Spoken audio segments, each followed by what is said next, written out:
What's going on, everybody? Kalipus Tech here, coming back at you with another video. In this video, we're going to be doing a quick comparison between the Samsung Galaxy A34 5G and the Blue Bold N2. Now, as always, if you do end up wanting to learn more about either phone individually, be sure to check out the description, where I will be linking to several other videos about them, as well as some information about pricing, availability, and some of my favorite smartphone accessories. But with that being said, let's get into it. So with the Samsung Galaxy A34 5G, we're getting a 6.6-inch 120Hz Super AMOLED display with a 1080p resolution, a PPI of 390, and a 19.5:9 aspect ratio. With the Blue Bold N2, we're getting a 6.6-inch AMOLED display. This phone also has a 1080p resolution, a PPI of 390, and a 19.5:9 aspect ratio. And I should also mention, this phone does also have a 120Hz refresh rate, but with this phone you actually have to activate it in the settings first. Not really that much of a difference, but keep in mind, when you first get it, it's probably going to be at 60 Hz, but if you go in the settings, go to Intelligent Assistance, and from this menu, as you can see right here, I do have the high-speed refresh on. So between these two, they are the same in that regard. And speaking of which, these displays are pretty much the exact same in almost every way. Really, the only actual difference is the A34 5G has a Super AMOLED, whereas the Blue Bold N2 has a regular AMOLED, and I guess there technically is a difference there, but in reality, when you're actually using these phones, you're not really going to see one. So in general, if you want a display that's really large, has a nice form factor, and has really good image quality, either phone here will be a great choice. Now for storage, with the A34 5G, we're getting 128GB of internal storage with microSD card expansion, and with the Blue Bold N2, this phone has 256GB, but unfortunately this phone has no microSD card expansion, which that is a little disappointing because I guess I understand why flagship phones don't have microSD card expansion, considering they have variants that are like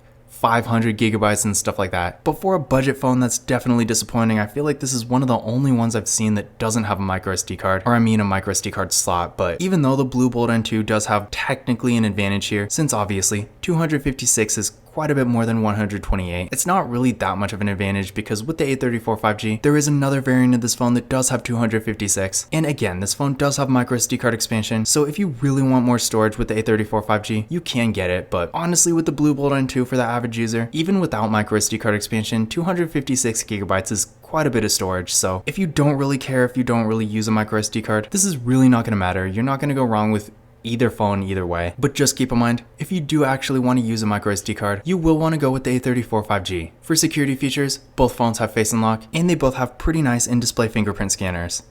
So real nice and premium. But starting with the A34 5G, let's give them a try. There we go, one more time. And there we go. And now for the Blue Bold N2. There we go, one more time.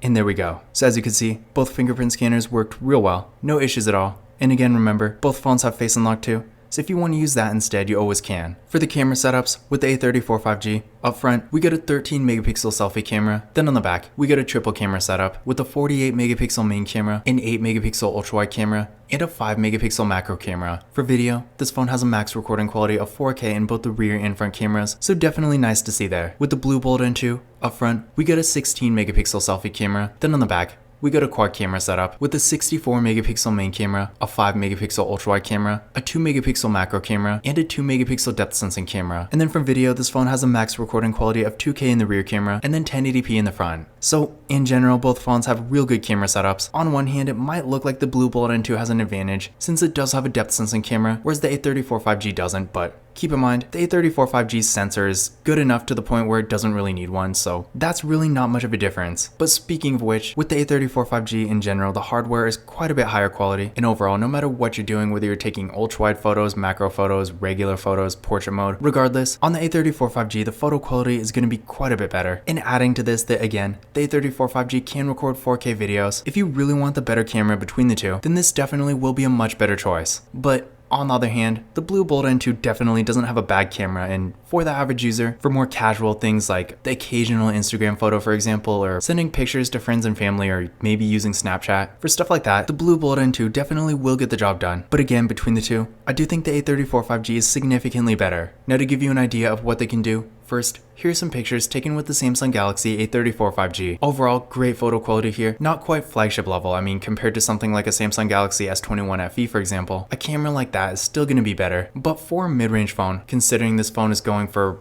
around $327 factory unlocked, I do think we are getting some real good photo quality here. So if you are someone who's taking a lot of pictures and you do want really good photo quality, but you're still looking for something a bit more affordable, in that case, the A34 5G will be a great choice. And then here's some pictures taken with the Blue Bolt N2. Again, definitely not bad at all, but I do think compared to the A34 5G, the A34 5G is a bit better. But at the same time, the Blue Bolt N2 can still easily be used for stuff like social media. So in general, if you're not really that concerned about the camera, but you still want to take nice photos from time to time, the Blue Bolt N2 is still going to be a great choice. But again, if you do want the better camera between the two, I would go with the A34 5G.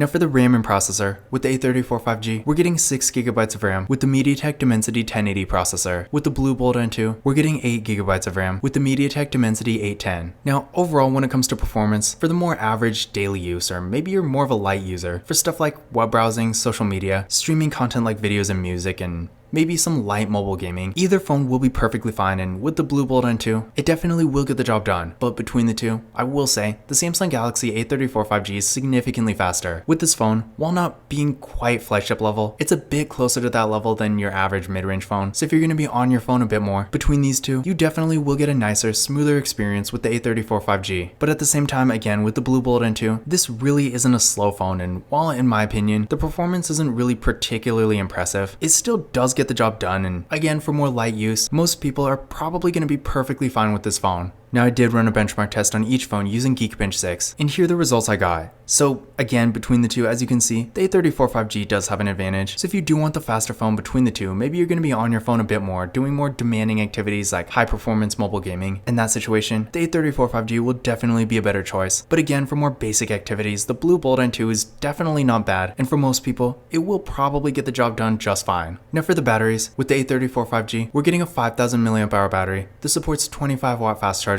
And with the Blue Bolt N2, we're getting a 4200 mAh battery. This supports 30W fast charging. Now, when it comes to charging speed, yeah, on one hand, the Blue Bolt N2 technically has faster charging, and considering the battery is smaller, it's definitely going to fill up faster, but at the same time, it's not really a huge difference. I mean, 25W, 30W. Most people are probably not going to notice a whole lot, but just keep in mind, to actually utilize a phone's fast charging, you will need a fast charger that matches the wattage. So with the A34 5G, you'll need a 25W charger, and with the Blue Bolt N2, you're going to need 30. But aside from this, when it comes to battery size, clearly here, the A34 5G does have an advantage. With the 5000 mAh battery, you're pretty much going to get the best battery life and longevity. So if battery life is more important to you, I would definitely go with the A34 5G. On the other hand, with the Blue Bolt N2, I will say the battery is not terrible. I mean, a 4200 mAh battery isn't that bad, but at the same time, it's really not the best. So again, if you're not really around a charger a whole lot and you need something that's really gonna last all day or maybe multiple days, in that case, the A34 5G will be a lot better.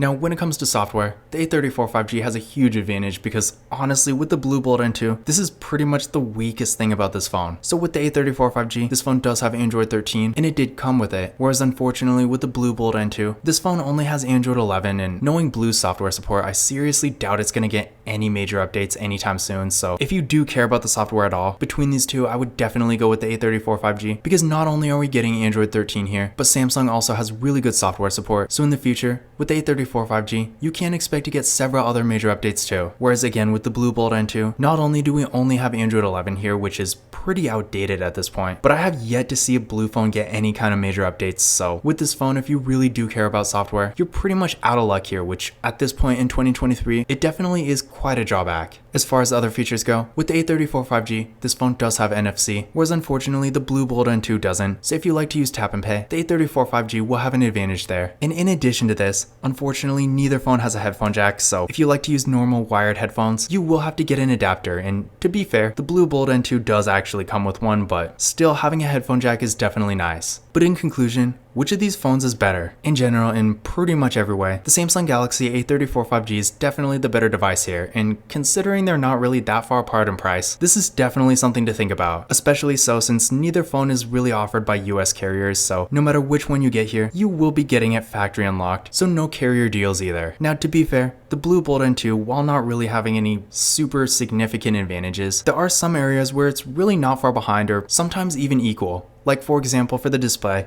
again, these phones have pretty much the same display. So if you're mostly just going to be watching videos and doing stuff like that where you're really consuming a lot of content, either phone will be great for that. In addition to this, despite unfortunately not having microSD card expansion, the Blue Bold N2 does have a ton of storage with, again, 256 gigabytes, and I really doubt the average user is actually going to fill this up. So again, unless you really want to use a microSD card, the storage on this phone is probably going to be fine. It also has a decently nice camera, albeit not as good as the A34 5G, but for a more casual user, it definitely will get the job done. The performance is also okay, and really the only thing about this phone that I feel like is really a deal breaker is the software. I mean, having Android 12 is okay, but Android 11, come on. At this point in 2023, that definitely is on the outdated side, so unless you really don't care about the software, this definitely is more of a significant drawback. But despite the Blue Bold N2 not being a bad phone, the A34 5G is just so much better, and honestly for what you're paying with this phone, you are actually getting quite a bit. We're getting a nice premium design with pretty high quality materials, a good amount of storage with, again, another variant, so the Blue Bold N2 doesn't really have an advantage per se, but with the A34 5G you also do get microSD card expansion. Again, this phone does also have the better camera between the two, significantly better performance, a larger battery, better software and software support, and it does have NFC too. So if you want the better phone between the two and you really want to maximize the value and features you're actually getting for the money, I would definitely go with the A34 5G, but if you're really just looking for something basic that works, and maybe you want a nice display, decent performance, a good camera, plenty of storage, and not really a whole lot else,